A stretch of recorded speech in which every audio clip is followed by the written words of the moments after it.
જય સ્વામિનારાયણ વિદ્યાર્થી મિત્રો, આપણે ગયા લેક્ચરમાં આર્થિક માહિતીની રજૂઆત કેટલી રીતે થાય છે અને કઈ કઈ સમજાવો આ મુદ્દો જોયો હતો. આર્થિક માહિતીની રજૂઆત ત્રણ રીતે થાય: ભાષા કે વર્ણનાત્મક રીતે, આંકડાઓ દ્વારા અને આકૃતિ કે આલેખ દ્વારા. આ રીતે આપણે તેની સમજૂતી જોઈ હતી. એના પછીનો નવો સવાલ જોઈએ. હવે તફાવત લખો. તફાવત છે આર્થિક પ્રવૃત્તિ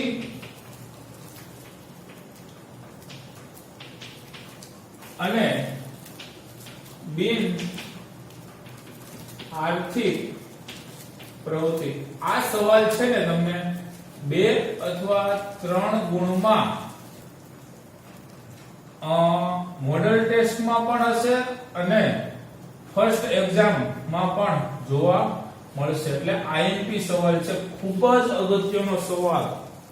આમ જો કે તમે તો બીએ માં ચેપ્ટર નંબર 1 માં સવાલ ભણી ગયા છો, પણ ફરીથી આપણે તેની સમજૂતી મેળવીએ. આર્થિક પ્રવૃત્તિ અને બિન આર્થિક પ્રવૃત્તિ. મુદ્દામાં પહેલો મુદ્દો છે અર્થ, કે વળતર મેળવવાની અપેક્ષાએ કરવામાં આવતી પ્રવૃત્તિને આર્થિક પ્રવૃત્તિ કહે છે. અથવા તો જરૂરિયાત સંતોષવાના હેતુસર અથવા જરૂરિયાત સંતોષવાની અપેક્ષાએ કરવામાં આવતી પ્રવૃત્તિને આર્થિક પ્રવૃત્તિ કહે છે. આર્થિક એટલે કે વળતર, નાણાકીય પ્રવૃત્તિ કરવી. અર્થશાસ્ત્ર ને તેની સાથે સંબંધ છે, આવક મેળવવા સાથે સંબંધ છે. તો વળતરની અપેક્ષાએ કરવામાં આવતી પ્રવૃત્તિને શું કહેવાય છે? આર્થિક પ્રવૃત્તિ. જ્યારે વળતર મેળવવાની અપેક્ષા રાખ્યા વગર, વળતર મેળવવાની અપેક્ષા રાખ્યા વગર એટલે કે વળતરની અપેક્ષા હોતી નથી, તો જે પ્રવૃત્તિ કરવામાં આવે તેને કહેવામાં આવે છે બિન આર્થિક પ્રવૃત્તિ. અહીંયા આવક મળતી નથી, અહીંયા આવક મળે છે. મુદ્દા નંબર 2, ઉદાહરણ. જો ઉદાહરણ, વેપારી વસ્તુ વેચીને કમાણી કરે છે. ઓકે, કોઈ દુકાનદાર હોય, કોઈ જથ્થાબંધ વેપારી, છોટા વેપારી હોય, તો એ શું કરે છે? ઉત્પાદન કરે છે. ત્યારબાદ એનું શું કરે છે? વેચાણ. વેચાણ કરીને શું મેળવે છે? આવક મેળવે છે. ખેડૂત ખેતી કરીને પણ શું મેળવે છે? આવક. શિક્ષક ટ્યુશન કરીને પણ શું મેળવે છે? આવક. આયા. આયા આ શબ્દ તમે આઈ થિંક પહેલી વાર સાંભળતા હશો.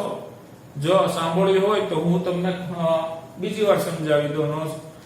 જે લોકોને મતલબમાં આયા એટલે કે જે બાળકોને મોસ્ટ ઓફ છે ને આપણા દેશમાં તો હવે આ સિસ્ટમ આવતી ગઈ છે, પણ વિદેશમાં આની બહુ માંગ છે. આયા કે નાના બાળકોને સાચવવા માટે જે આયા રાખેલ હોય એનું કામ માતા જેવું જ છે, પણ અહીંયા આવક મેળવવા માટે કામ કરે છે, પણ માતા જેવું જ કાર્ય કરે છે.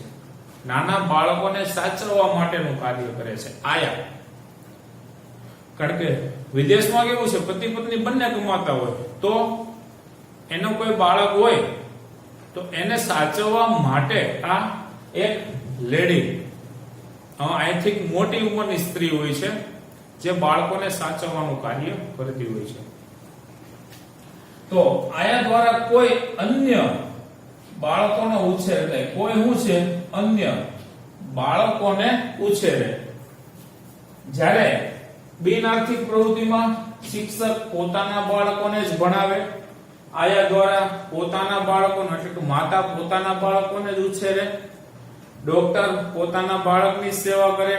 તો એ બધી પ્રવૃત્તિ કેવી છે? બિન આર્થિક પ્રવૃત્તિ છે. અહીંયા કોઈ પણ આવક મેળવવાનો ઉદ્દેશ હોતો નથી. ખ્યાલ આવી ગયો? ત્રીજો મુદ્દો છે વિનિમય. અહીંયા ચીજવસ્તુ કે સેવા નો વિનિમય દ્વારા આવક મેળવવાની પ્રવૃત્તિ કરવામાં આવે છે અને ખર્ચ કરવાની પ્રવૃત્તિ કરવામાં આવે છે. શું કીધું છે? ચીજવસ્તુ કે સેવા છે એને તમે વિનિમય કરો છો. શું કરો છો? આપલે કરો છો, ખરીદી વેચાણ કરો છો. તો એમાંથી તમને શું મળે છે? આવક. તો એ રીતે પણ તમે આવક મેળવો છો અને એનું પાછળ તમે ખર્ચ કરવો છો એટલે તમારે નાણાકીય રકમની ચૂકવણી કરવાની થશે તો એ શું છે એનો વિનિમય બરોબર જ્યારે બિન આર્થિક પ્રવૃત્તિ છે શું છે બિન આર્થિક પ્રવૃત્તિ છે એ બિન આર્થિક પ્રવૃત્તિમાં વિનિમય એટલે કે આવક અને ખર્ચ હોતો નથી આવક અને ખર્ચ થતો પણ નથી કેમ કારણ કે પરંતુ પ્રેમ લાગણી દયા માન શું કીધું પરંતુ પ્રેમ લાગણી દયા માન આ બધાથી પ્રેરાઈને થતી પ્રવૃત્તિ છે એટલા માટે એને અહીંયા બિન આર્થિક પ્રવૃત્તિમાં એનો સમાવેશ કરવામાં આવ્યો છે બરોબર ત્યારબાદ ચોથો મુદ્દો અવલંબન કે આર્થિક પ્રવૃત્તિ એ બીજા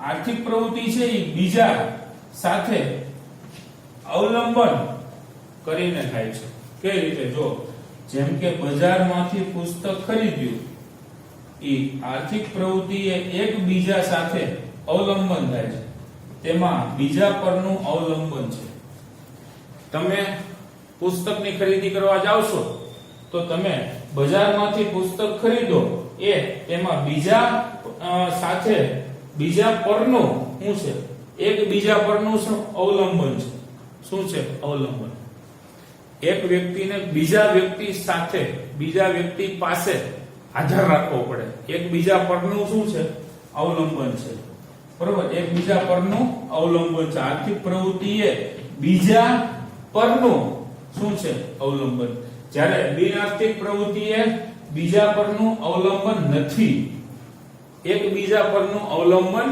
નથી જેમ કે પુસ્તક વાંચવાની પ્રવૃત્તિ છે બીજા પરનું અવલંબન નથી કહી શકાતું તમારે પરીક્ષા દી હોય તો શું તમારા ભાઈ બહેન કે બીજો કોઈ વ્યક્તિ ઈ વાંચે અને તમને યાદ રહી જાય એવું બને ખરા નહીં કારણ કે તમારે પેપર જાતે લખવાનું છે એ કોઈ વ્યક્તિ આવવાનું નથી તો અહીંયા એકબીજા પરનું અવલંબન નથી વળતરની અપેક્ષા આર્થિક પ્રવૃત્તિમાં વળતરની અપેક્ષા હોય છે જ્યારે બિન આર્થિક પ્રવૃત્તિમાં વળતરની અપેક્ષા હોતી નથી બરોબર તમને આ વિડિયોમાંથી જે દેખાય જે બોર્ડ પરનું લખાણ છે એ પણ લખશો તો પણ ચાલશે હું તમને પીડીએફ મોકલીશ એમાં જે રીતનું લખાણ છે એ રીતે લખશો તો પણ ચાલશે ઓકે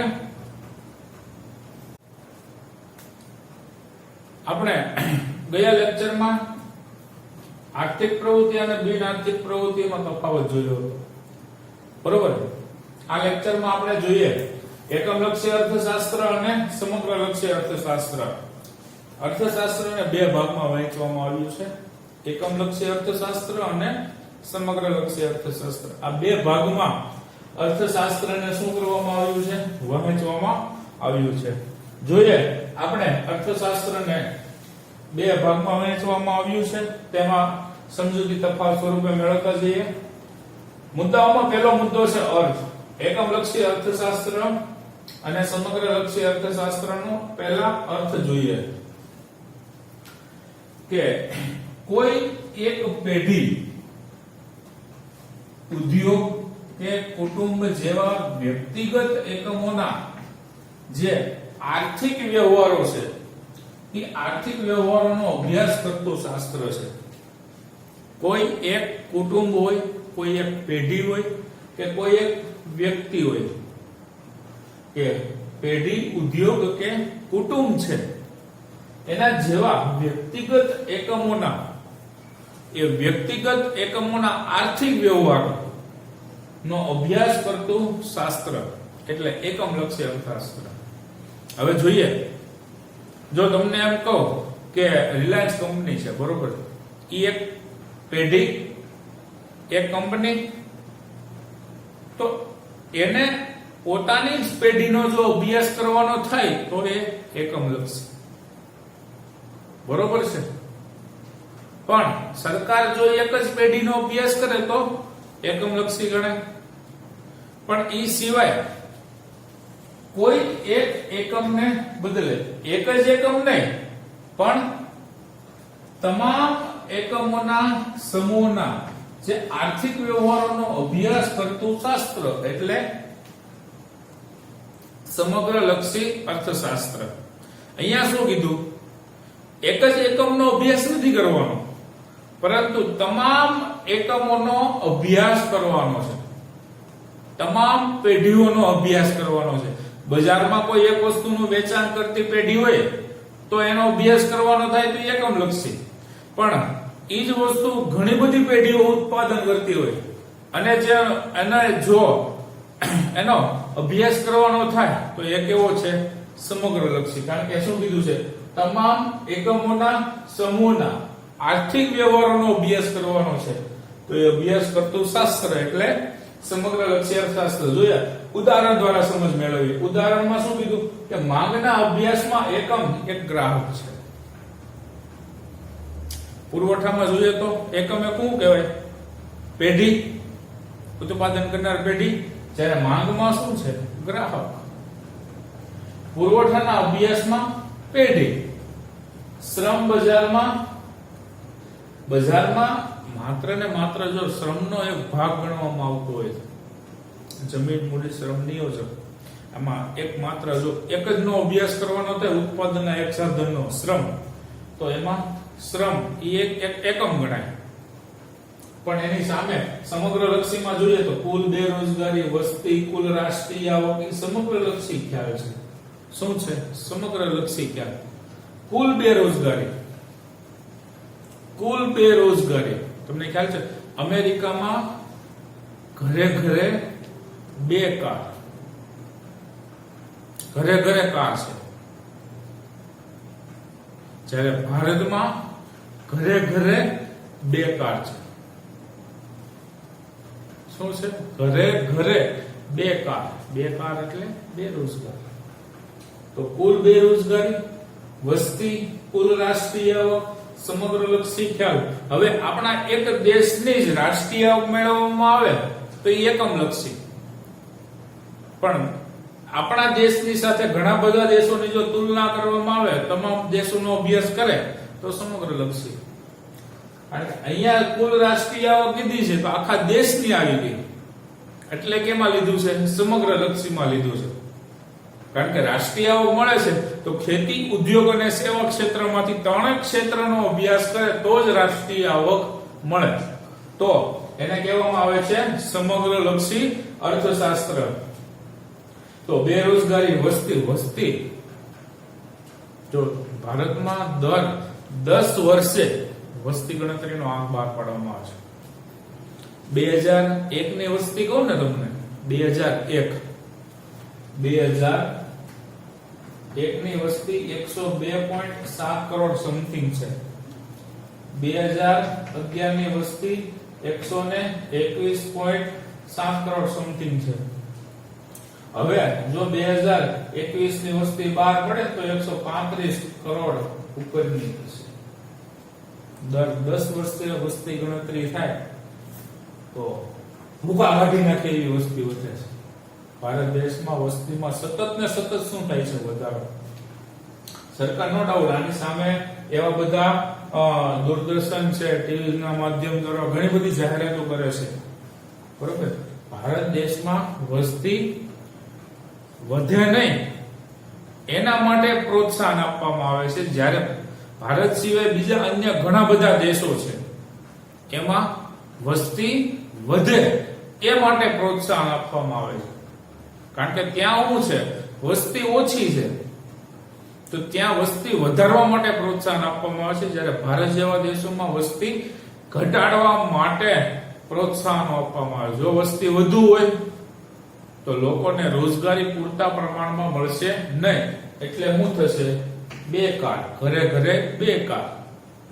શું થશે? ઘરે ઘરે બેકાર. લોકોને આવક ન મળે તો રાષ્ટ્રીય આવકનો વધારો ન થાય. આ બધી બાબત સાથે સંકળાયેલું છે અર્થશાસ્ત્ર. એટલે એનો સમગ્રલક્ષી અભ્યાસ કરવામાં આવે છે.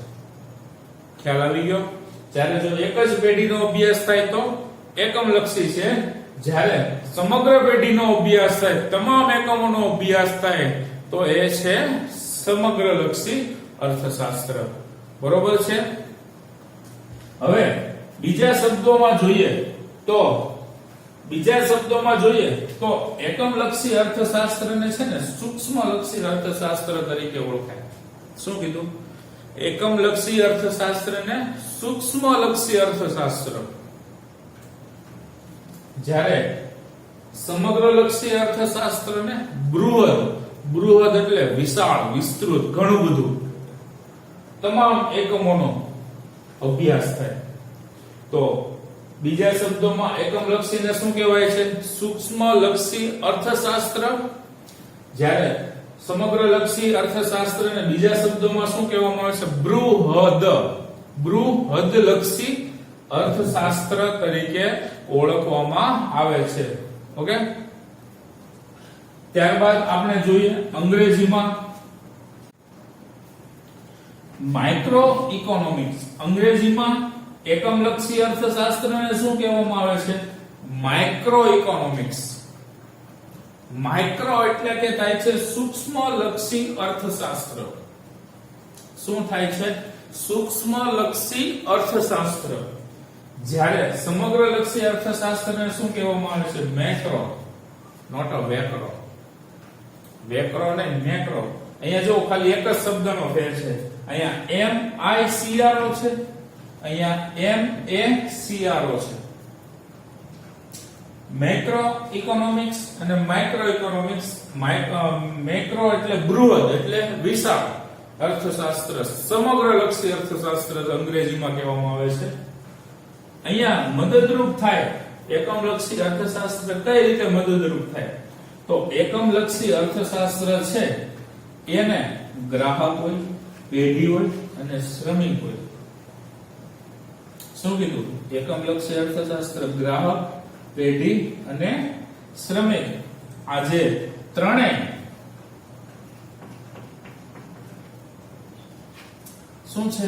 ત્રણેય આર્થિક એકમોના નિર્ણય કરવામાં મદદરૂપ થાય છે. શું થાય છે? આર્થિક એકમોના નિર્ણય માટે મદદરૂપ થાય એકમલક્ષી. કારણ કે ગ્રાહક, પેઢી અને શ્રમિક એ સ્વતંત્ર રીતે પોતાના જે આર્થિક વ્યવહારો કરવા હોય તો એના માટે એ સ્વતંત્ર રીતે નિર્ણય લઈ શકે છે. અને જો એનો અભ્યાસ કરવાનો થાય તો એ કેવો છે? એકમલક્ષી છે.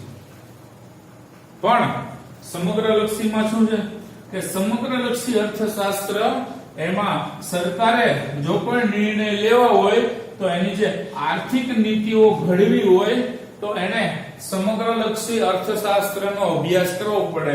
કારણ કે કોઈ પણ નીતિ ઘડવી હોય તો વસ્તી જોવાની, આવક જોવાની, ગરીબી જોવાની, બેકારી જોવાની, બધા જ પરિબળોને ધ્યાનમાં રાખીને સરકાર નિર્ણય લેતી હોય છે. આ સિવાય સરકારને આર્થિક સંસ્થાઓ, મતલબમાં જે આર્થિક સંસ્થાઓ છે એના નિર્ણયોમાં પણ મદદરૂપ થાય છે. હું સમગ્રલક્ષી અર્થશાસ્ત્ર એને આર્થિક નિર્ણયો લેવા હોય તો આ સમગ્રલક્ષી અર્થશાસ્ત્ર. કારણ કે જો સરકારને કોઈ પણ આ થોડાક સમય પહેલા સરકારે શું કરી હતી? નોટબંધી કરી. નોટબંધી કરી, ત્યારબાદ જીએસટી લાવ્યું. આ બધું વગે થઈ ગયું. અત્યારે ખરાબ સમયમાંથી પસાર થઈ રહ્યા છે. રોગચાળો અત્યારે ચાલી રહ્યો છે. તો એના કારણે સરકારને હવે અર્થતંત્રને બેઠું કરતા એટલે કે ઊભું કરતા થોડી વાર લાગશે. શું લાગશે? વાર લાગશે. કારણ કે સમગ્ર દેશને, આખા ભારત દેશની પરિસ્થિતિને ધ્યાનમાં રાખીને સરકારે આવનારા નિર્ણયો લેવાના છે. બરોબર છે? એક કંપની જો ભારતમાં કોઈ પણ ઉત્પાદન કરવા માટે આવશે તો ભારત માટે ખૂબ જ સારી બાબત કહેવાશે. કારણ કે ઘણા બધા લોકોને શું મળશે? રોજગારી. તો એ બધી જ વસ્તુ અહીંયા અર્થશાસ્ત્રને લાગુ પડતી. કોઈ પણ નિર્ણય લેવા માટે સરકારે અર્થશાસ્ત્રનો અભ્યાસ કરવો જરૂરી બને છે. એ પછી હોય એકમલક્ષી હોય કે સમગ્રલક્ષી, તમામ એકમોનો અભ્યાસ કરીને સરકારે નિર્ણય લેવાના હોય છે. ઓકે, આ સવાલની હું તમને બંને સવાલની આર્થિક પ્રવૃત્તિ અને બિન આર્થિક પ્રવૃત્તિ આ બંને સવાલોની પીડીએફ હું તમને મોકલી દઈશ. એમાંથી તમે વ્યવસ્થિત તમારા ચોપડામાં તફાવત સ્વરૂપે સુંદર અક્ષરે અને સરસ અક્ષરે લખી લેવું. તમારે ચેપ્ટર નંબર 2 અને 4 નું જ્યાં તમે તમારા મેઇન બુક્સમાં તમારા પાકી બુકમાં લખેલું છે તે સુંદર અને સારા અક્ષરે લખેલું હોય એવી હું આશા રાખું છું. અને તમે જે પીડીએફ સ્વરૂપે સેન્ડ કરવાના છો વોટ્સએપમાં સરને, તો એ ઝડપથી અને તમને કહેવામાં આવેલ હોય એ તારીખે જે તે વિષયની પીડીએફ તમારે ઈ નંબર ઉપર વ્યવસ્થિત રીતે ફોટા પાડીને સ્કેન કરીને મોકલી દેવી. ઓકે, હરિઓમ.